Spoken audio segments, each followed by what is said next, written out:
1959, the Society of British Aircraft Constructors' 20th flying display.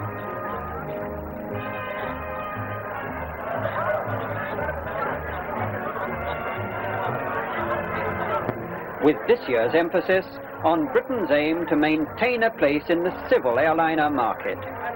These planes, it's hoped, will cut the fares and make flying possible for millions.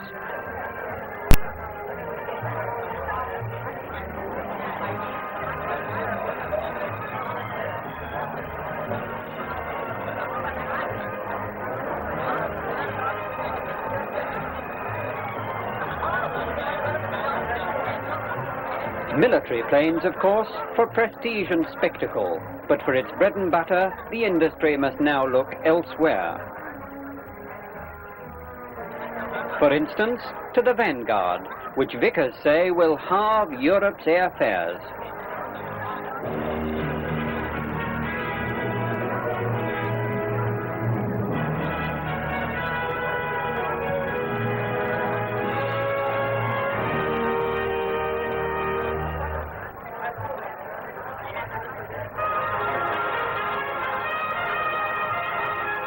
For vertical takeoff, there's still no rival in sight to the Fairey Rotodyne, while the big novelty, fresh from its successful Channel crossing, was the hovercraft.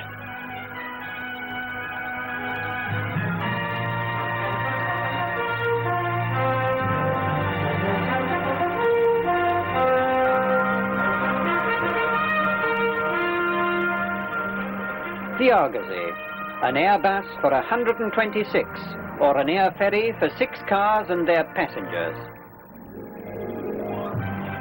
The Vulcan, the latest version, can deliver the standoff bomb, blue steel.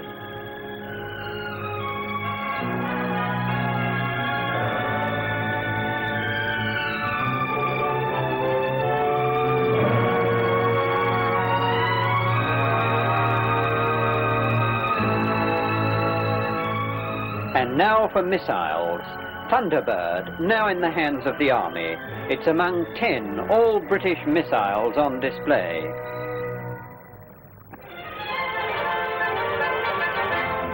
And for the first time, the public had a good look at Black Knight. Together with Blue Streak, Black Knight could launch a British satellite.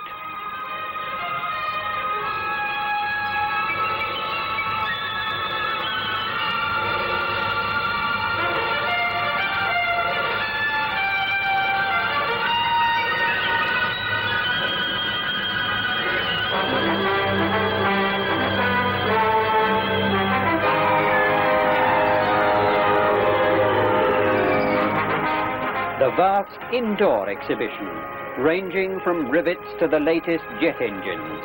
With them, Britain is once again setting new records for aviation exports.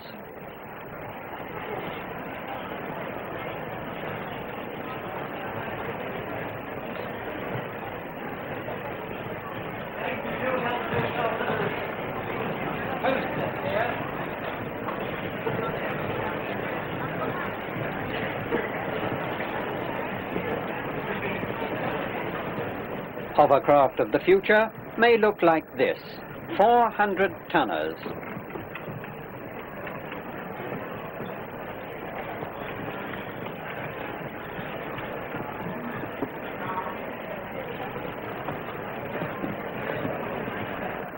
And now, the flying. Treble 1 Squadron, the RAF's famous Black Arrows, take off. Formation aerobatics by 16 Hawker Hunters.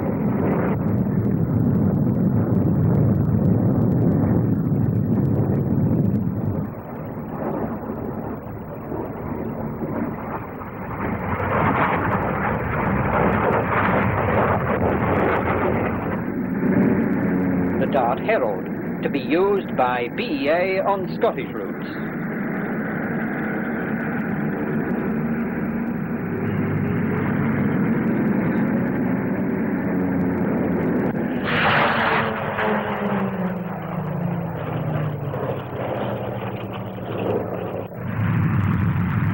The new Comet 4B, bigger and faster than the 4, with no podded wing tanks.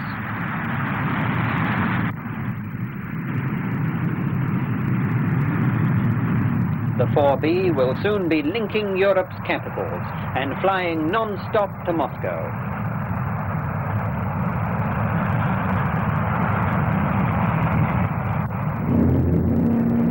With her twin boom, the Argosy can have huge door flaps at both ends.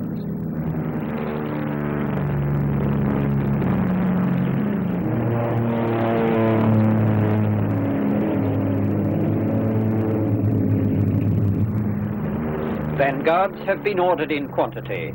They are scheduled for the Paris route with BEA.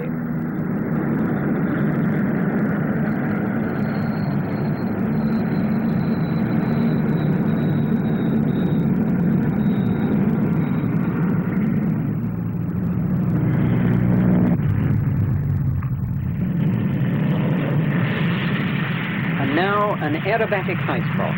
Bill Bedford, Hawker's chief test pilot, takes up to Hunter 66A.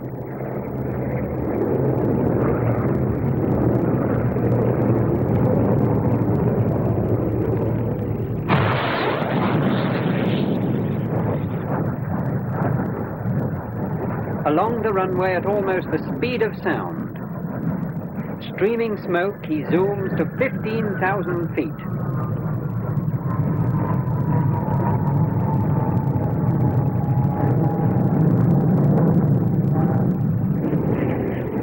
And then the spin, 13 turns and a 50-second fall.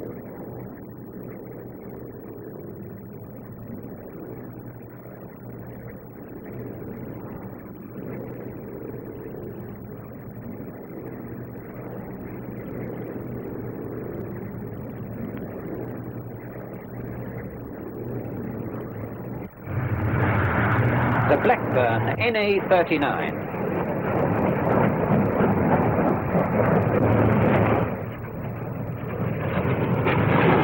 This is the Navy's low-level strike aircraft. It goes in at treetop height below the enemy's radar cover.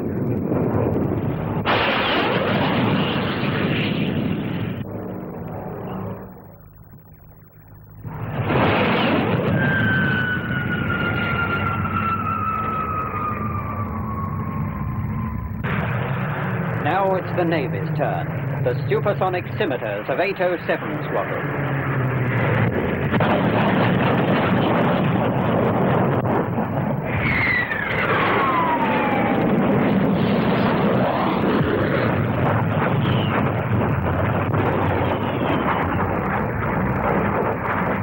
New maneuver, the twinkle roll. Snatching a target from the runway.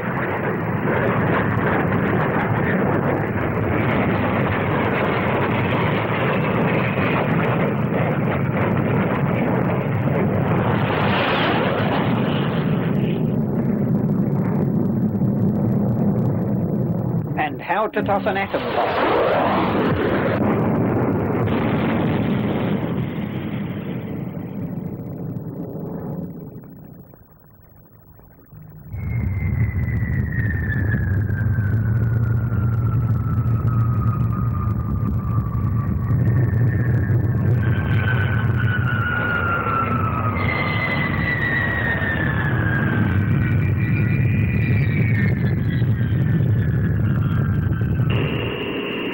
To demonstrate its possibilities, the Rotodyne carried 30 nurses, a complete field medical company for the British Army.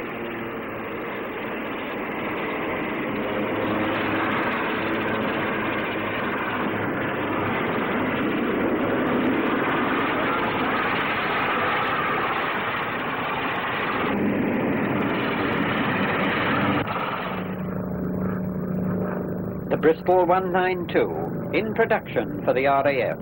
It can drop supplies, carry 25 troops, or serve as a flying ambulance.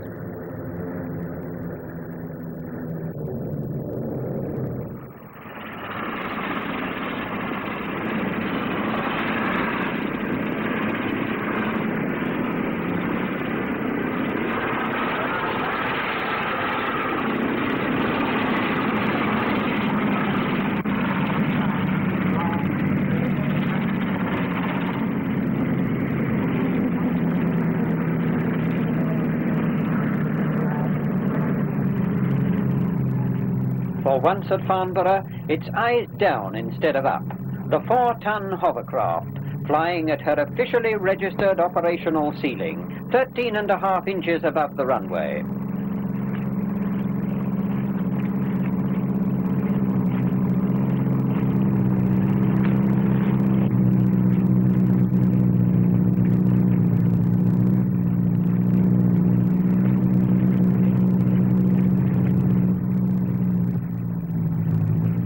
Is it plane, or bus, or boat?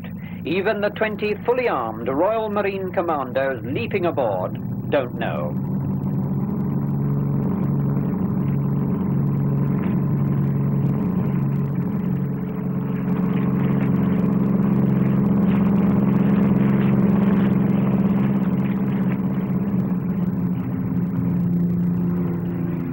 A circus of helicopters, 8 in the air at once, from Westlands and Saunders Row.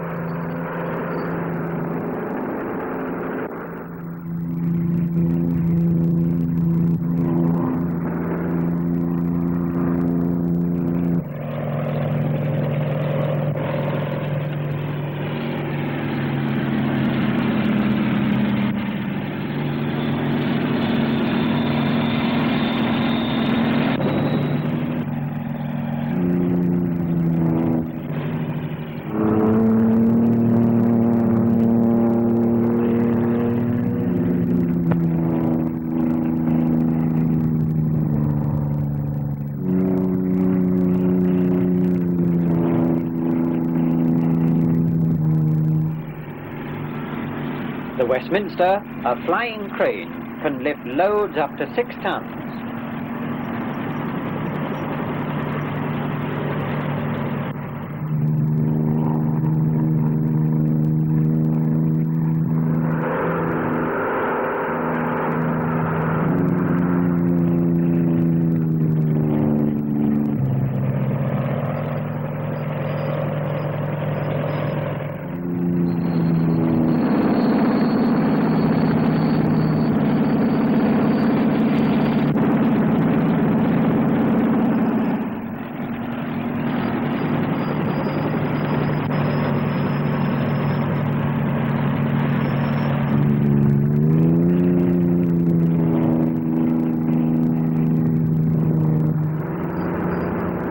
And now they all line up to salute the President.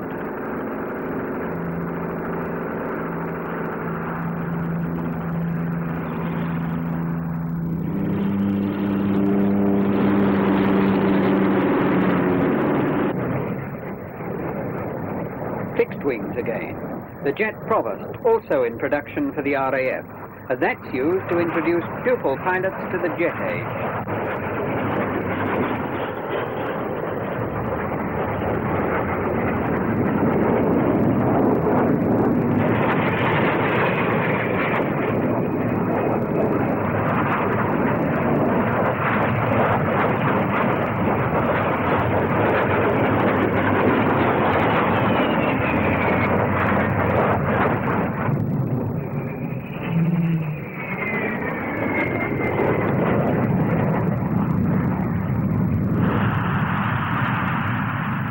Lightnings, all-weather fighters capable of twice the speed of sound.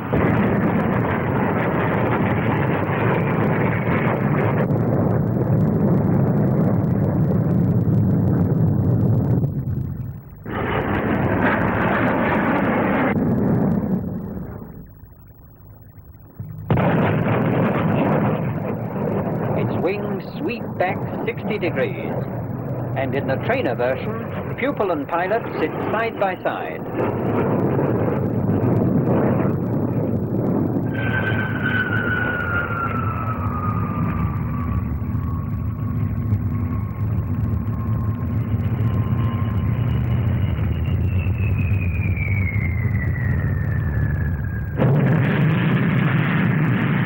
The Vulcan.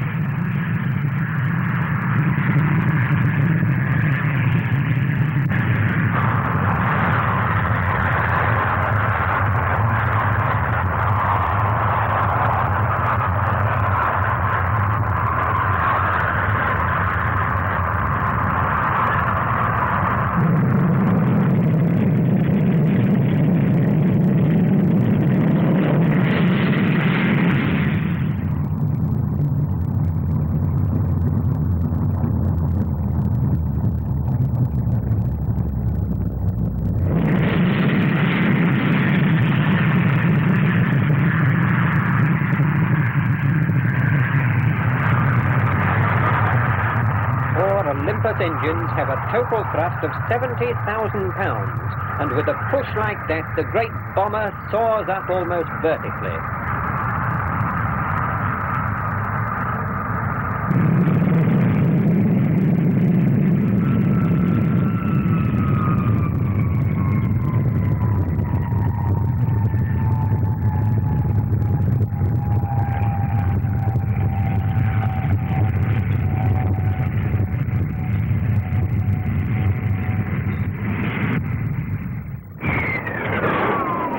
Treble 1 squadron fill the air again. At times they're only 4 feet apart. They've split into 2 groups of 9 and 7, so there's always something to see.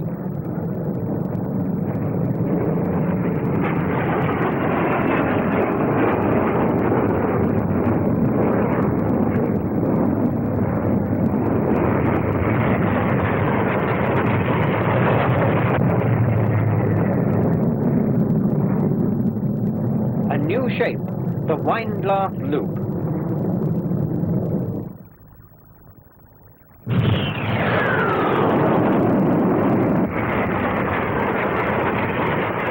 Peter Latham, the squadron leader in command, doesn't think this dangerous. He says it needs maximum concentration, so no one's likely to be careless.